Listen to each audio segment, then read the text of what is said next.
Hello everyone and welcome back to Sharoncullenfineart. Today is Inktober day 6 and the prompt today is sword.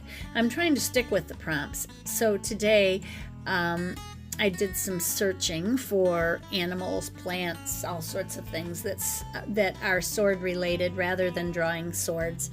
And I found the sword-billed hummingbird, which is native to South America.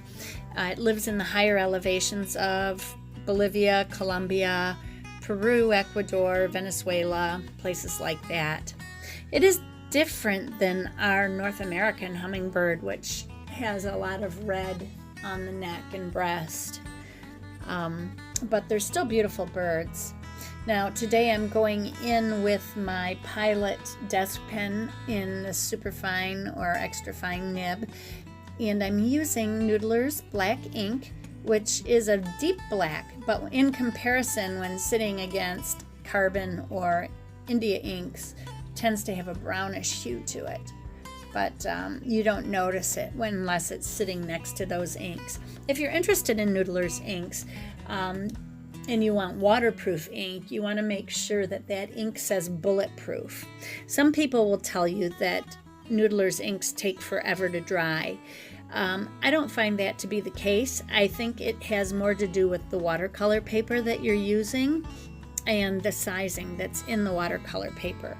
When I'm using my Pentalic sketchbooks, I find that by the time I finish sketching, my ink is pretty much dry. As you will see here, I go right in with my watercolor.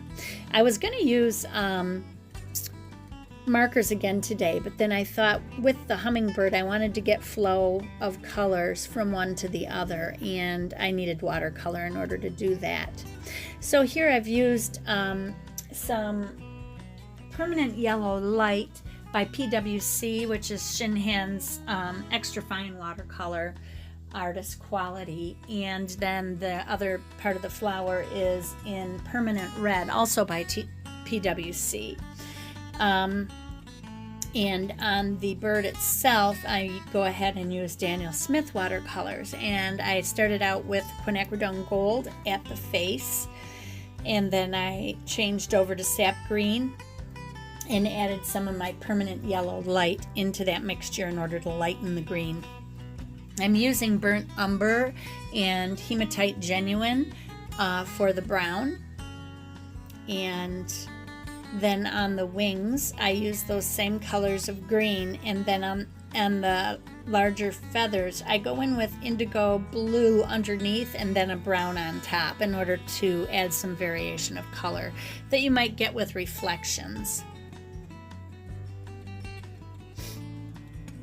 Here I'm going to go ahead and make my leaves a pale yellow at first so that my veins are yellow. I don't want them to be bright white.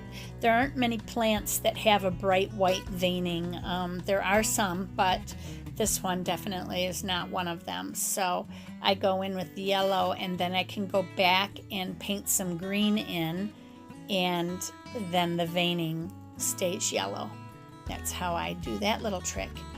And if you want to see how I do the veining of my leaves, just leave me a comment down below that you're interested in learning more about that.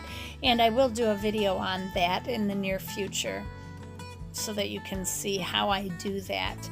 It's all done with negative painting, and you need to use a fine brush or a detail brush in order to do it, but it's not hard. Now I'm going back to my hummingbird here, and I'm laying down the indigo blue. I'll let that dry, and it dries fairly quickly, and then I'll go back in with the brown along the wing edges.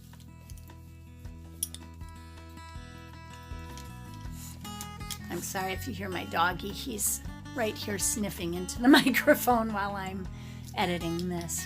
He just jumped in my lap. And I'm doing the same to the tail. The tail is very dark, so I wanted to have a very deep indigo blue, and then I add a little brown to the upper butt portion of the bird. And I will go ahead with a neutral tint, I believe is what I used on the beak. But before I do that here, I'm trying to put the separation of the feathers in, and I go over this and change my mind and decide to dot in the color. I find that dotting in the color works much better, so eventually that's what I will do. And putting in the background, I'm using sap green and a little bit of ultramarine blue to give it some variation of color. And that's pretty much it. So I will let this be the end of my commentary, and you can continue to watch. But everybody have a great day. Remember, be courageous, paint with wild abandon, and most of all, be kind to people. God bless you. Bye-bye.